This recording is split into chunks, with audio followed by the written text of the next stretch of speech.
All right.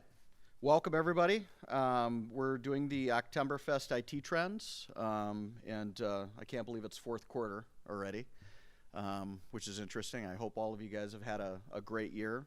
I want to thank you for all the counties and the people that are present here, as well as all the virtual as well. I know we have also allowed some of the commercial businesses that we work with to watch this as well. So welcome you guys as well.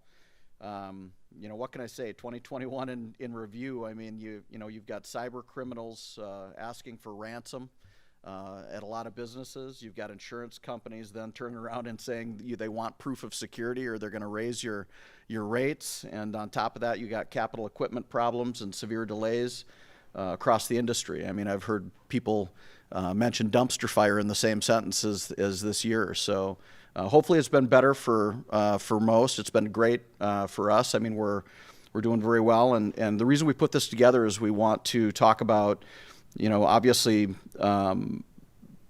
the state of the industry from an IT standpoint, security. Joe, our president, has put together a security kit, basically, is what we call it, and then also to discuss cloud as well. I want to thank our partners that are here as well, Veeam, NetApp, Cisco, and Duo, and Security on Demand. You guys will hear from all of our partners as well, so a big thank you to you guys. And without further ado, I'll introduce Joe Shields, our IP Pathways president, and I've heard him discuss himself as the herder of cats, so hopefully that gets better for him. Yeah, good morning. Let me set my coffee up here. I'll probably not Amy will yell at me. So yeah, we used to do these IT Trends events annually, and I think with some of the stuff, the little thing called a pandemic, right, it stopped us from doing that. So we want to take the opportunity to talk about some relevant things that are occurring in today's ecosystem inside of IT. And one of the things that we really hear all the time is folks are struggling with securing and protecting the environments that they support from bad actors. And it's becoming amplified at a rate, really unprecedented rate. And it's causing a lot of the organizations we help not just operationally to struggle. It's more than just a response issue to problems that occur. They're really struggling with, look, I'm trying to be proactive. I'm trying to understand what should I do as a steward of the organization that I help to manage the IT assets in. What should I be doing to be effective and really get in front of things? And what we saw, especially in 2020, was just a purchase of tools. So a lot of people went out and bought tools because they knew they needed to do something. So the problem is security isn't as much a tool problem as a strategy problem. No one tool, everyone that knows me knows I'm old, right? So back in the day, as long as you had some kind of endpoint and some kind of perimeter security, maybe you monitored some stuff, but you were basically okay. And what we realized is that's not okay anymore. And a lot of folks, especially IT generalists in organizations and mid-market companies, they don't necessarily have that expertise in security, so they went out and just bought stuff because that was what they used to do when their antivirus or malware product wasn't good or their firewall wasn't good. And so we really get asked all the time, what should I do as a leader inside of IT to protect my organization? I want to talk a little bit about that, and to Craig's introduction, we started putting together what we consider a security toolkit. So think of this as sort of a framework. And by the way, this is us. Anyone not know us? Probably everyone here knows us or something about us. If you don't know something about us, find someone from IP Pathways, and definitely not me, or you'll be there for a half hour, and I'll give you the whole history lesson of the company. But they can talk to you about the things we do. But we really talked about the security toolkit, and what it is a stack strategy for not just a thing, not a product. You notice there's really no logos up there of products per se. But it's a set of things that you have to do. You really have to do. And you know, I think the debate on whether you have to do some of these should have left the building a long time ago. But if you're not doing these things, you've got gaps in your stance, and it's important to consider, you know, making some changes in your security toolkit. So we really talk about it from a grid perspective. We sort of categorize broadly some different categories of, you know, use cases and what you need, whether that's the corporate office, in which case it's probably the entire enchilada there of all the things you need. And then to some extent, there's different exposure and risk domains that you have to mitigate in different use cases. So we have different kind of setup here, and we can make this available, or we can talk to you about it. But there are things you need to do that are global across your entire IT organization. So here's the first thing, and this falls into the you think category. Once again, Joe being old, remember when there weren't such a thing as firewalls? Because I sure do.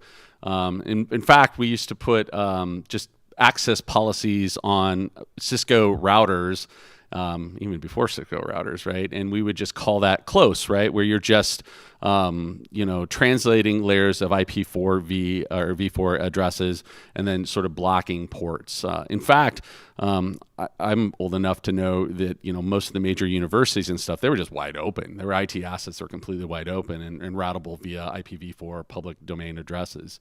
Those days are long gone, but firewalls are critical, right, as a perimeter defense mechanism, and really it's table stakes.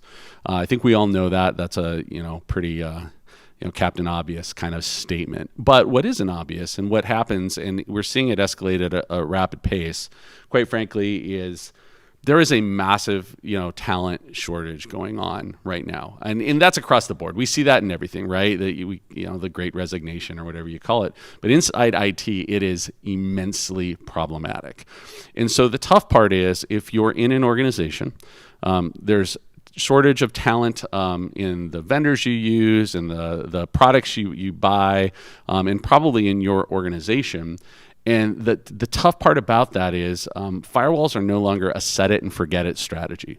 So back when I was setting policies on the router, it was just block this stuff, the rest of it I don't care about, right? Well, that's not what we're looking at today at the perimeter. At the perimeter, we're looking at active workloads. You know, there's changes. We're rolling out different types of services, different types of integrated solutions. There's a lot of change at the perimeter. And quite frankly, even in a zero trust strategy, you still have to enable the business. So there's always some exposure and risk if you're doing stuff on the internet, period, right? You know, if you work, you know, inside of a military facility with no internet access, apparently, you know, this conversation's kind of moot, right? So you have an air gap network, but most of us don't live in this world. We live in a very connected world. So quite frankly, the tough part about this isn't necessarily, you know, I'm going to make a blanket statement here. Most modern, you know, firewalls from most reputable vendors will get the job done for most organizations from a perimeter security perspective. Now, they all have pluses and minuses. I have my favorites. I'm sure you do too. There's nothing wrong with that, right?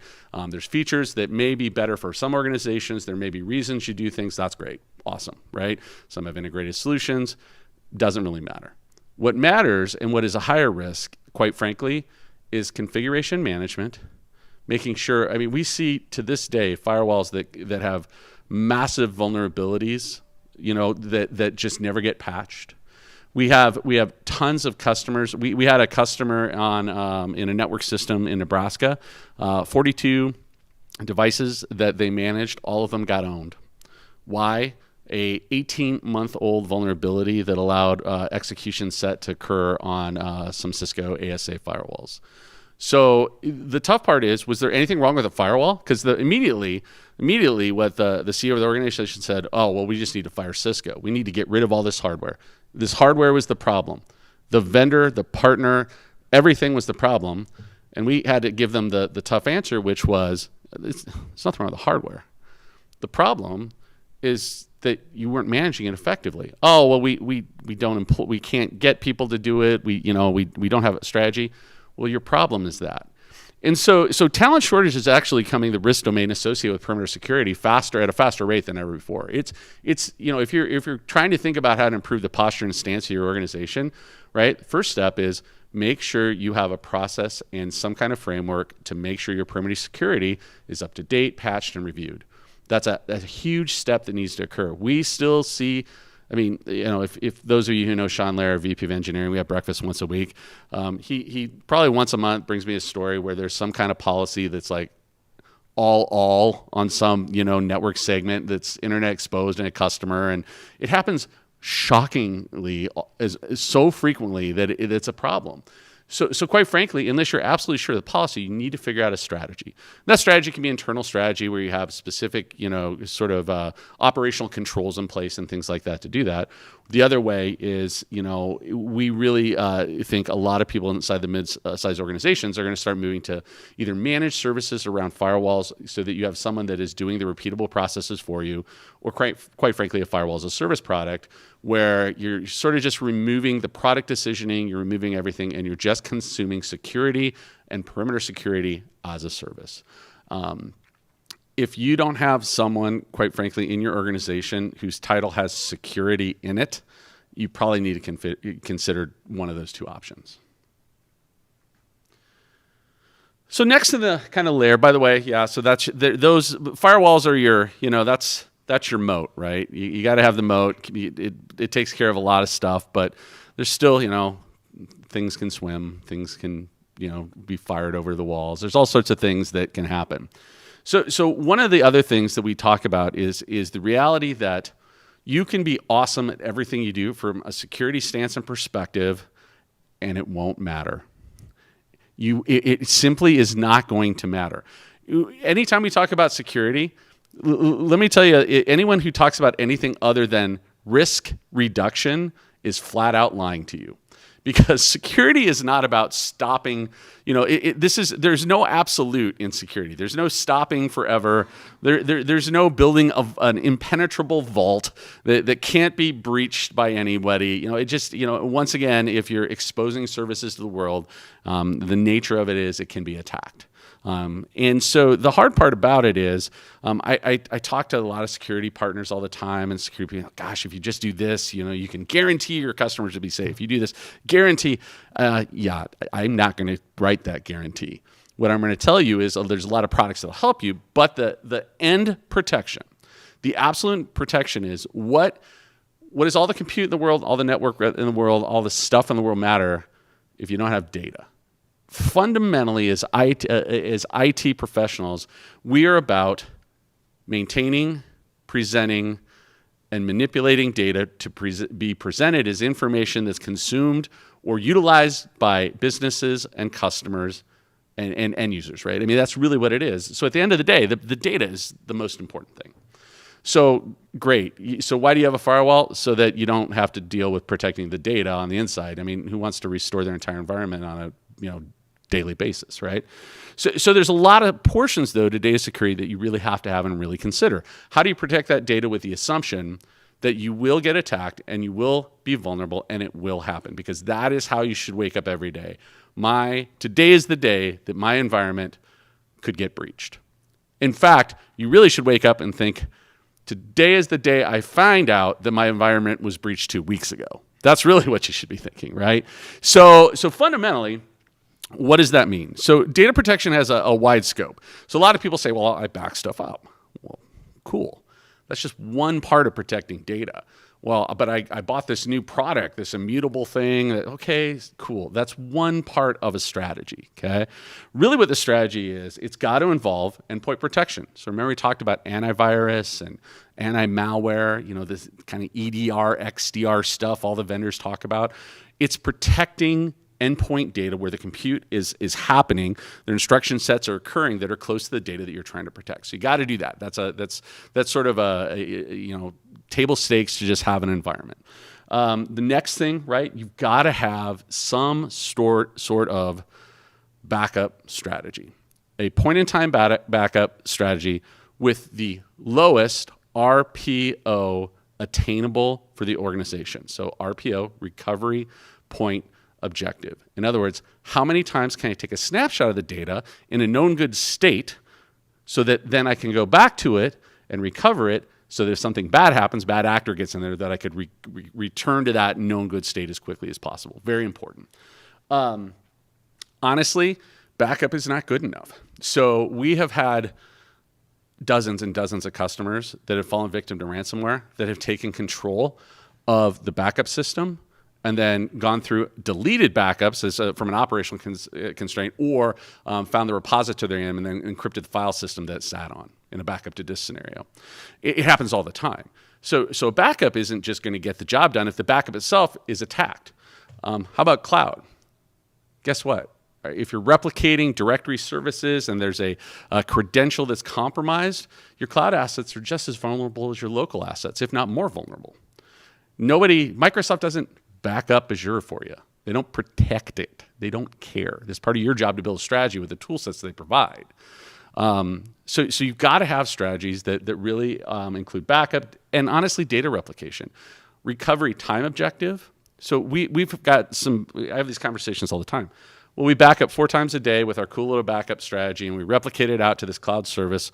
Awesome. How fast can you recover it? Well, one, we've never tried. I mean, I get files out of it. Oh, what happens if everything goes away? Oh, I don't know. Then we do math. I love doing math. Math is a great thing for recovery point or time objectives. So, hey, we've got a gig link. We're pumping this up. It's awesome. I've got like 20 terabytes up there. My file recovery, I got a PowerPoint for the CEO the other day. It came down like 10 seconds. Awesome. How long does it take to restore 10 terabytes of compressed data? By the way, 10 terabytes up there is really probably 15 or 20 terabytes uncompressed, right, and deployed. How long does that take? Oh, I don't know. Let's look. Oh, 18 days. Cool. Is that a problem? Is that a problem for the business? Well, I just never thought of it that way. Okay. Math is important. How fast can you get it back? And so a lot of people still think, from a disaster perspective, and security is a different kind of disaster. If the building goes away, at least we have the data. It doesn't matter. Well, what if it's just a freaking encryption key that makes your day bad? You got to be able to restore that stuff quickly, not just have it. Okay? Air gap, we talked about that a little bit, right? You've got to have an immutable strategy. So I will say I don't know if I'm completely on board. I've had a few customers say they're buying tape libraries. I'm not 100% convinced that that's the strategy to go back to. Will it work? Yeah. If someone here is doing that, good on you. I mean, it definitely doesn't meet the low RPO, RTO objectives, but it's absolutely immutable. If it's sitting in a vault someplace, you're right. That's going to be really tough for someone in a foreign nation state to get access to, right? So totally get that. But I do think there's a lot of strategies that are both for both on-premise and capital solutions or as a service provide air gap or immutable strategies. I'll talk a little bit about a pretty high-profile case where this proved to be, honestly, the last line of defense here in a minute. And then here's one other one. We talked about testing. You have to test. You have to test. And so I hear this, and sometimes when I speak, people in smaller organizations think, oh, he's talking about us because we don't have enough time to do that. And then people in large organizations go, oh my God, he's talking about us because we're so complex I can never do it. I'm really talking about everybody. So one thing, if you don't know me well, literally my job, other than herding cats, is I go out and talk to people. I go out and talk to customers all the time.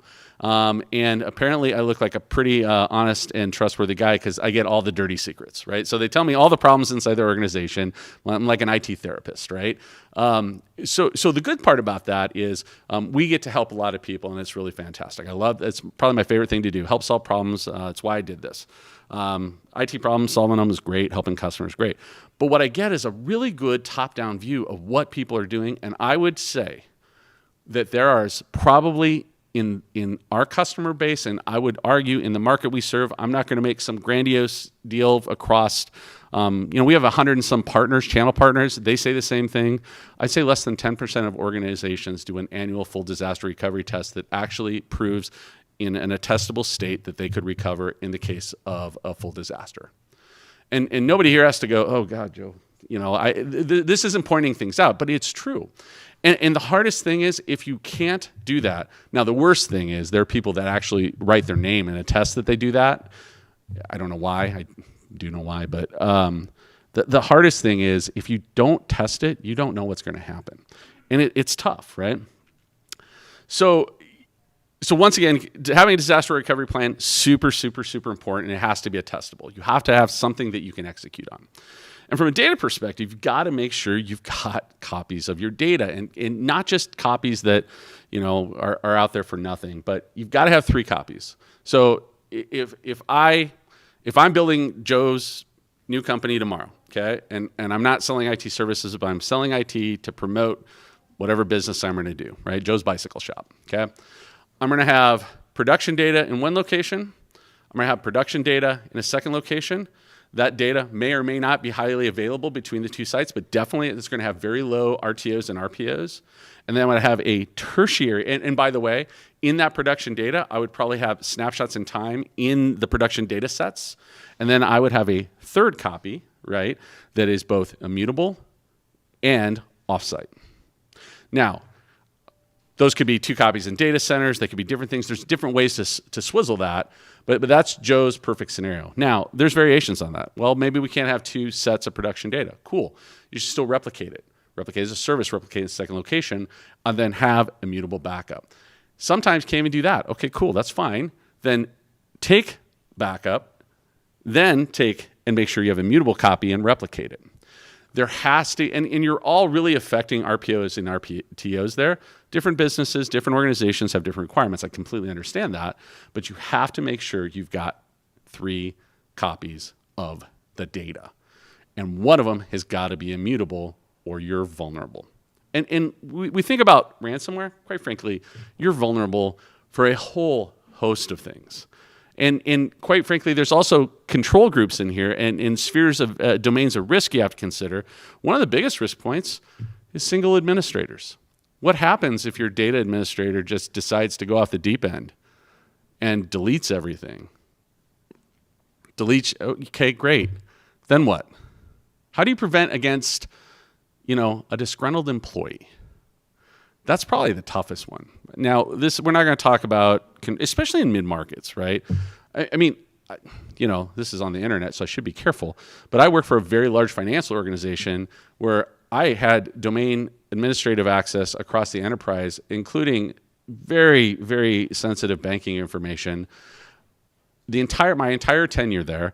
And when I left, that account, I put service accounts all over everything, not because I had any malice or intent to do anything, but because I had to enable things. And of course, you can send a service account, you know what that is, and password and things like that. That was left for years. What if I just woke up and didn't care one day? There's a very large Big 3 financial institution that would have had a very bad day if I just decided to make the press because I am not feeling like I'm part of the system anymore, right? Guess what? That happens, and we have to protect against that. So you can't just think about malware, can't think about external. You have to think about internal threats as well. So I'm not going to say who this is, right? But we know who this is, okay? If you don't know who this is, you don't probably live here. But we have a customer that is one of the largest community colleges in the Des Moines metro. And they got and by the way, the president of the college has spoken about this. But I'm not gonna get into a lot of detail, other than they had administrative credentials exposed as part of a VMware Horizon edge presence. They were exposed via a brute force attack, they think, or potentially known credentials from one of their domain administrators. A domain administrator equivalent account in the domain. Okay, they have a huge Microsoft presence.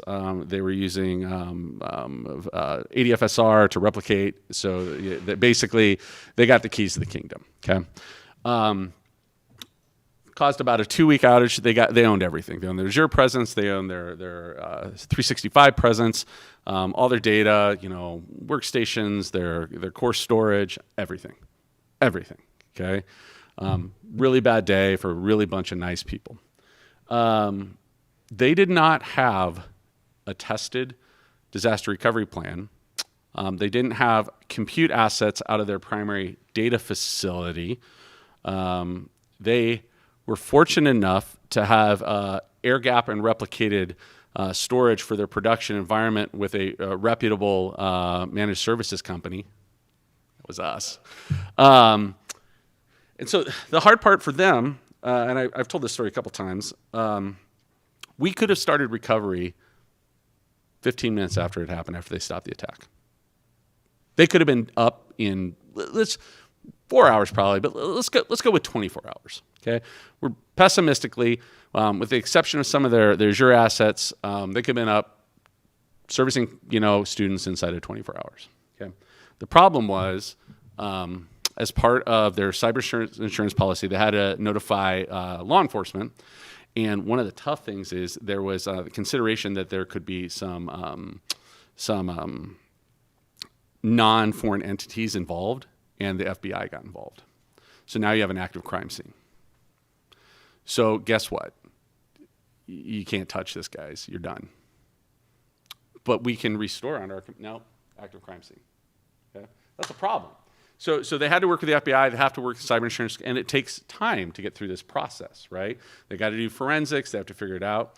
So what would have helped them had they had an entirely different set of assets to produce either as a service or in a capital managed a component to basically restore that data onto? They didn't have that. So this was a huge black eye. This was a big deal, right? It made national news. And the tough part about it was, had they just had compute near the storage and network access and security assets in place, they could have turned the environment up and been good. Why couldn't they do that? They never had a plan to test. They never had a plan to actually do this. Their plan was to use the 10 gig link and replicate the storage back inside of the recovery time objective. And if the facility was gone, they were going to be down anyhow because they couldn't serve students. They never even consider the fact that they may not be able to recover because of outside influences. You have to think about it in those terms. You've got to have strategies to test independent of the facility and products and services that you're currently using. It's really important. Honestly, I think deep down I knew this, but I didn't know it could happen at the scale and magnitude that it did. The head of IT there, really nice guy. I think it took 10 years off his life. But we have to start thinking of these types of things when we think about how do we protect ourselves in the data and the services we're providing our end users. And disaster recovery as part of your data protection is really important. This one, look, I'm not going to have anyone raise your hands. If you don't do multi-factor authentication for services that are internet facing, just call one of our folks or call somebody. Just do it. It's the easiest thing you can do, and quite frankly, from an external attack perspective, this is one of the vendors' things. It probably does stop 99% of service-based attacks, for sure, with credential management, okay? That type of attack vector, from a stolen credentials or brute force attack. Just do it. And it's cheap. It is, 5 years ago, wow, I remember, when I was at that big, corporate bank, rolling out RSA, it was super expensive and complex, and there's really great multi-factor authentication products out there that are really reasonable. And even if you don't have it from a capital asset budget, there's managed services that can be provided to help you do it at a super reasonable rate. This one, you just need to do. And a big thing is cyber insurance is requiring it now. It was, they're just raising rates. Now they're requiring it for coverage, right? It's important. It's important, if you haven't done it, you don't, just find someone to help you. It's really pretty easy. And honestly, from an end user perspective, we use Duo internally. It's, it's great. It integrates with your watch. It's like 2 seconds to do stuff. It's really smart and really good. And there's other products that are good too, right? So I'm not saying that there aren't, but you have to have multi-factor. And yeah, it's just easy. Password, MFA tool, right? Phone. There's some bad ways to roll it out. I had a meeting last Friday with an organization. They're rolling out the desktop agent to access the desktop to get to a VDI session. I don't quite get that. There are some architectural considerations to make the end user experience reasonable. Theirs is not going to be, but generally it's a very easy deployment. Okay. Another one that I think is important, this kind of is endpointy, right? And some different providers will tell you they have this sort of integrated in the product, but some sort of DNS filter, DNS security. Basically, if you don't know what DNS security really is, it's either at the gateway or at the actual endpoint when you open some kind of content that is available to go to the internet. So whether that's a payload that you're delivering, that was delivered via malware, that you're clicking on, a website you're going to visit, an email you're opening, whatever, right? This will basically say, hey, before it sits kind of in the DNS layer where it sits as the first kind of DNS lookup, it becomes your DNS and says, hey, before I let you as a service, a payload, a user go out to this website, I'm going to go check to see if this is a reputable thing. And if it's not, I'm just going to stop you. And not only that, if it's one I know about, I'm for sure going to stop you. But if it's one I'm suspicious about because like it's a new IP or a new site that just popped up like 4 hours ago, I'm going to stop you too. Okay. And then I'm going to notify administration. They can check it out if it's something new, right? False positive. It's all good. This is another one of those things. Dirt cheap. Right? There's lots of manufacturers that provide this service, but it is dirt cheap. In fact, if you have firewalls or routers at home, there's free services for home use for DNS filtering, right? So dirt cheap. It definitely will keep you from having, payloads delivered, especially the kind of click payload stuff in email. It's quick. It's so quick. I mean, it's honestly easy to change at the perimeter, and then it's an agent, right? So it can be installed, and then it helps people with laptops and mobile workloads. It's a super fast and easy implementation that's really inexpensive. I highly encourage everyone to have some layer of DNS security.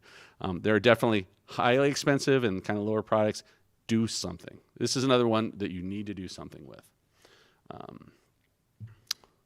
And then this one, this is the one I think that probably for people that have not employed some kind of edge monitoring and, kind of threat avoidance strategy is sort of the big fuzzy question mark, right?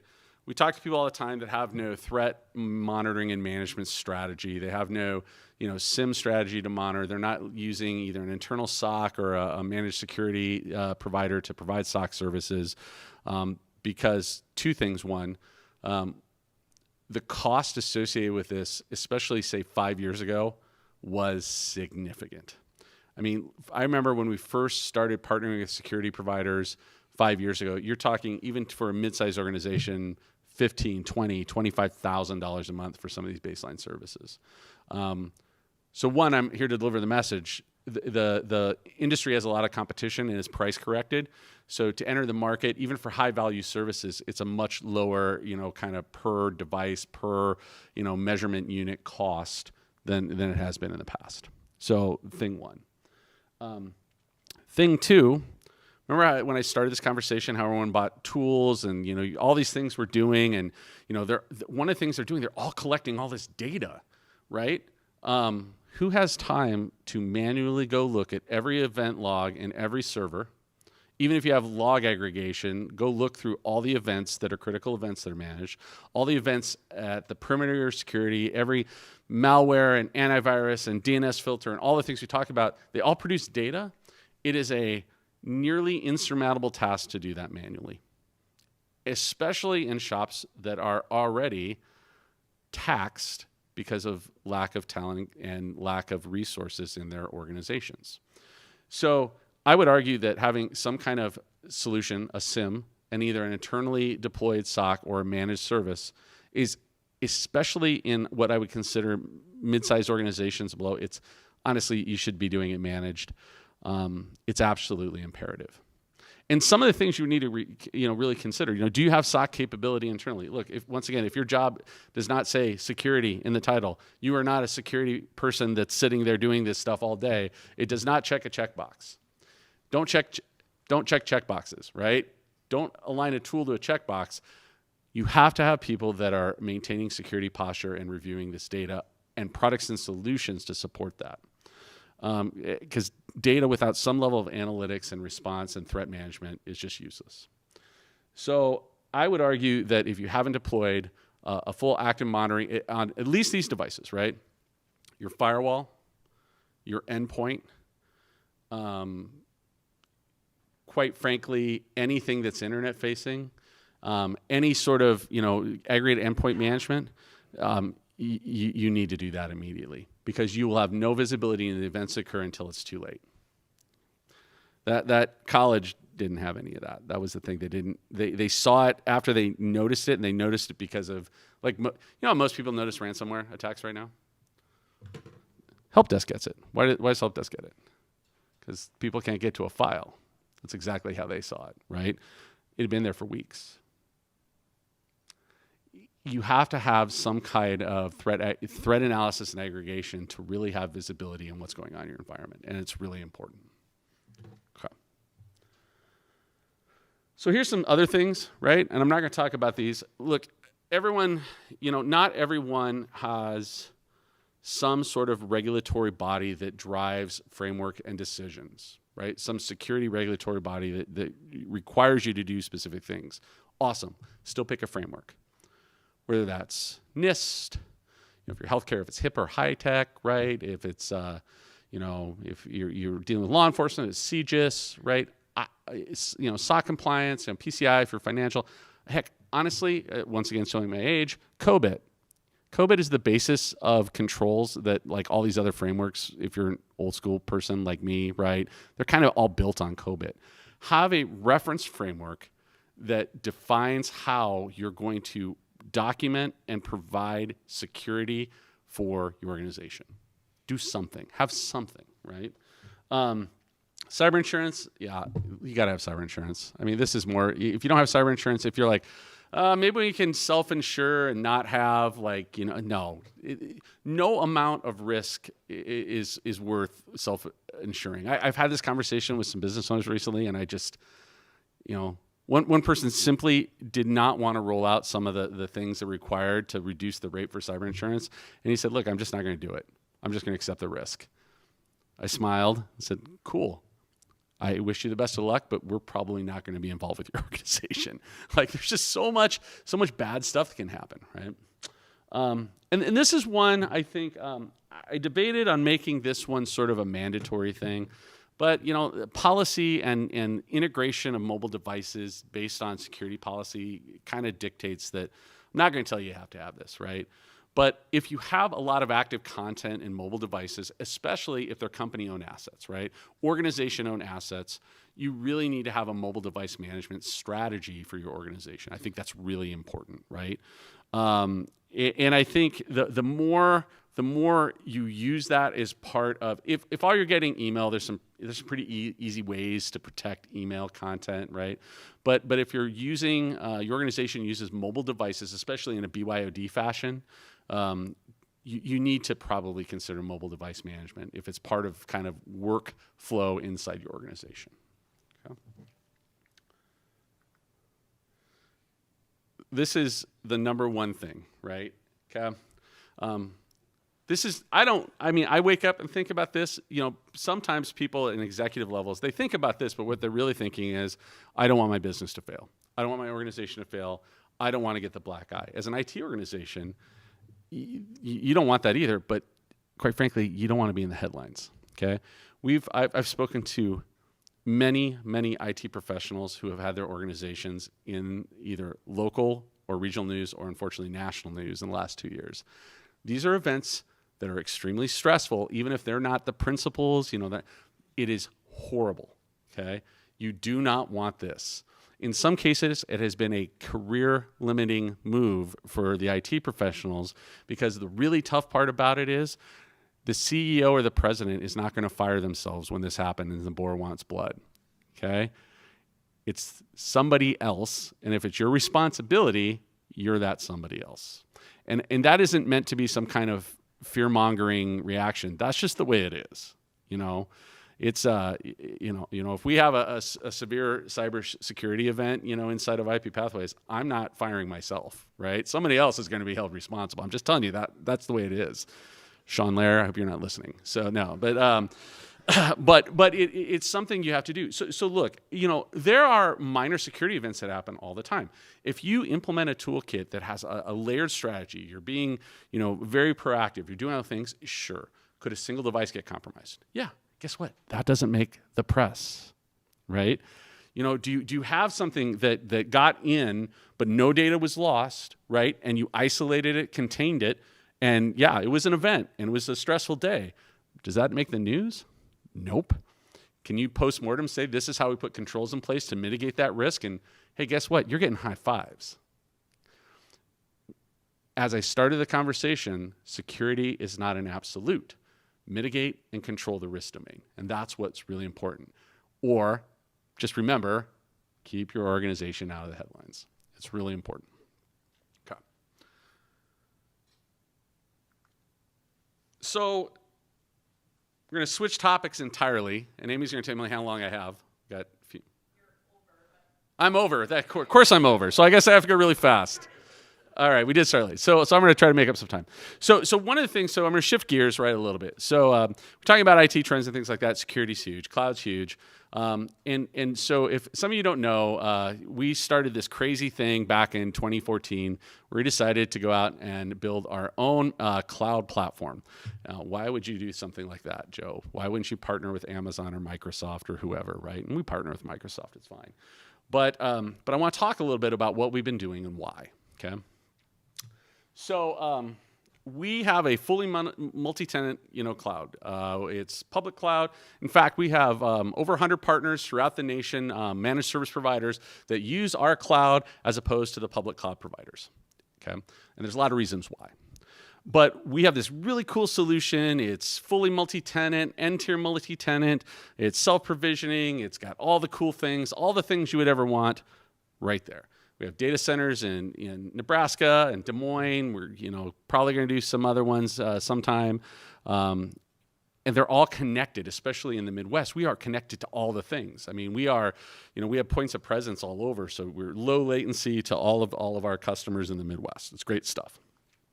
We have a ton of solutions. We have, our virtual private network capability. We have, storage. We have compute. We actually have disaster recovery products. We have a whole hybrid solution that includes, when we talk about it, so we have intelligent monitoring, desktop, O365. We manage all this stuff.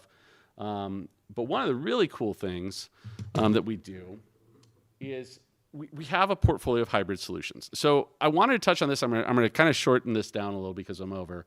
One of the things that we get a lot of and why people come to us, so I get this all the time, right? We go talk to vendors, NetApp is a great partner of ours. They come and talk to us and, Joe, why are you doing this? This is crazy. Here's the thing. What we found is, anyone know what the Robert Half going rate is for a certified AWS architect with 3 years of experience in Iowa or Midwest? Want to guess? $187,000 annually. Okay. Anyone want to know for an Azure architect is with similar credentials? 195. Want to know why? A few of them. There's not that many of them. Okay. They're unicorns. Okay. So who's competing for those unicorns in market? Okay. Those people are going to organizations that have large initiatives for public cloud initiatives. Okay, those architects are really good at what they do, and they probably can move workloads out into public cloud environments very effectively. They can set criteria for cloud stuff. They can work with their DevOps teams, right? They can do appropriate amount of integration for hybrid IT and multi-cloud strategies. Awesome. What if you're an IT department of 3, and not one of you is a systems architect for one of the public cloud providers, but you're being told you have to successfully integrate a hybrid cloud strategy by your ownership, your board, your whoever, and you've got to start moving workloads and converting capital expenses into operational expenses to support the organization. What are you going to do? You do it by yourself? No. So why are we being so successful? Why are people signing up with us? Guess what? We have custom strategies that include your on-premise stuff, public cloud, network, our adaptive cloud strategies, professional service, all of our vendor partners for a fully integrated strategy. So a good example, and these are real world examples. We have some great partners here today. So we have NetApp today. Guess what? Our entire thing is built on NetApp. So who has NetApp today? Great. You have NetApp. You replicate to us natively, right? Awesome. And as part of your disaster recovery strategy, we can expose that, and then we can use adaptive cloud and compute resources to have an entire custom disaster recovery strategy built for you. Are you, if you're maybe with Veeam, so great. We're a Cloud Connect partner. Awesome. So you can do Cloud Connect Replicate. We can turn that up. Or if you want workloads that are combining replication with storage replication plus cloud workload, you have domain controllers active, you have your own compute assets. We can stitch together an entire solution leveraging an entire host of integrated ecosystem strategies. Okay? You know who can't do that? Amazon, Microsoft, because they don't care, because they're not going to talk to you directly. They're going to take you to another partner that knows nothing about you, right? That doesn't actually care about integrated solutions with what you have today, and quite frankly, doesn't own the intellectual property and assets, so can't do anything to really help you in a continuum to provide that hybrid strategy. This is why we're successful. This is why 8 to 10 managed service partners in the United States, right, are signing up with us every month. These are the things that we can do both for direct customers in our markets and for managed service providers. We can provide these custom solutions that are actually executable. We talk to so many organizations like, okay, where are you at in your cloud journey?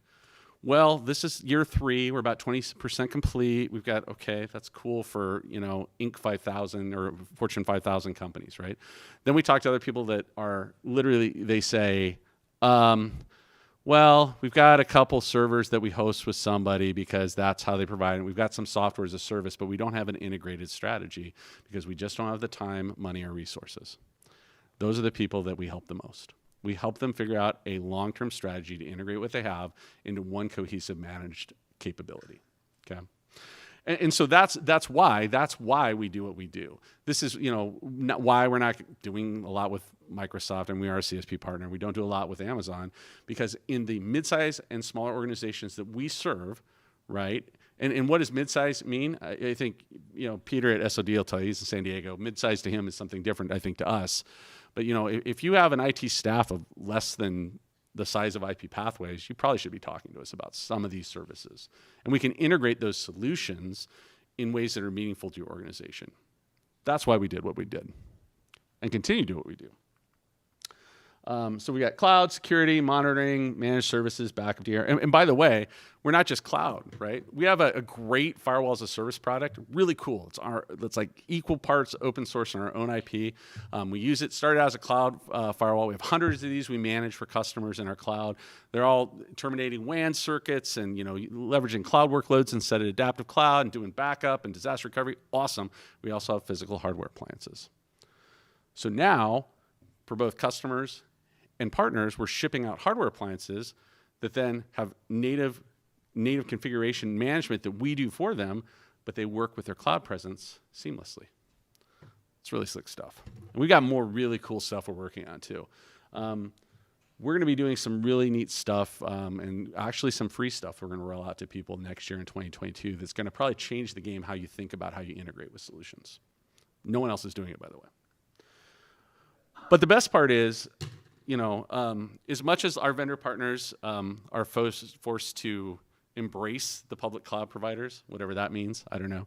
I think George Kurian at NetApp probably is the closest to embrace because his brother actually is. It's a whole thing. But we actually embrace these folks, right? We still are born in being a consulting organization that can help you do things. And if 100% of your strategy is on-premise, Ed Toner, the CIO of State of Nebraska, a real good friend of mine, I enjoy the guy a lot. He said, Joe, we use software as a service. Absolutely we do.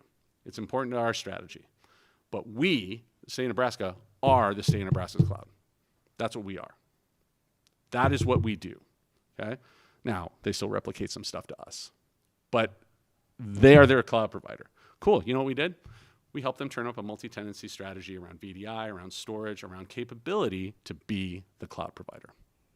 They have active workloads. I mean, like vSphere active storage workloads through Metro Cluster. We developed an entire strategy for them to look actually be more available and more resilient and more cost effective for the state as the state's own cloud. It's a great project, continue to help them. We also do that for very small organizations using managed services in our own infrastructure. We've helped very small organizations have active workloads at application level inside of Adaptive Cloud and have full disaster recovery and resiliency using load balancing and all the things, including some of these partner resources for implementation and hybrid strategies for what they do. So, I don't know if we're crazy. We're not taking on the hyperscalers. That's not, you're taking on, AWS? No. What we wake up and do every day is we're trying to think about how do we have unique solutions to solve problems for our customers and our partners in a reasonable implementation strategy for the markets we serve. We want to make sure that what we tell you actually works. And if we can own, right? And I say own, I hate that phrase, but if we can partner with you through a large portion of that, we can guarantee that you'll be successful in what the strategy we've jointly developed. That's why we did what we did. This is why we have data center management, we have circuit management, we have WAN management, we have security, we have cloud, we have a great partner portfolio. We have something to help you integrate a long-term strategy for your organization in a capability that, quite frankly, most people don't have. If you want to know what Joe Shields is going to, what we want to do in 2 years, these folks will still be there. There may be more, right? We have some really great partners that we have are very high value to our organization, but we're going to continue to supplement that with integration strategies of our own intellectual property to come up with unique solutions that nobody else can provide to our customers and partners. That's what we're going to do. Okay. Now I know I'm over. Do we have any time for Q&A? Sure. Okay. So that's it, right? So that's Joe's spiel. I think I cut down the cloud stuff. I got on my my soapbox for a minute. But any questions about anything? The security conversation, strategies we've used, our long-term strategy, our adaptive cloud product set. Anyone curious about anything? Anyone online? Can they even ask questions online? Cool. Okay, that's good. Yeah. Nothing? Okay. Well, if you are curious about any of our strategies, you are curious about what we do, you're curious about anything we talked about today, reach out to anyone at IP Pathways, myself included, and we'd love to have a conversation. Great. So I think with that, this is a break, right? Yeah, Craig, come on up. I got it, okay. So right now, I think it's a how many minute break? Yep, so for anyone online, we have a 15-minute break for lunch. We're going to, so lunch is served in the hallway. And then we're going to be back with Veeam, and we're going to learn all about all the great products and solutions that Veeam has to offer. Thank you all for attending, both virtually and definitely for the folks who came today. So appreciate it. Thank you.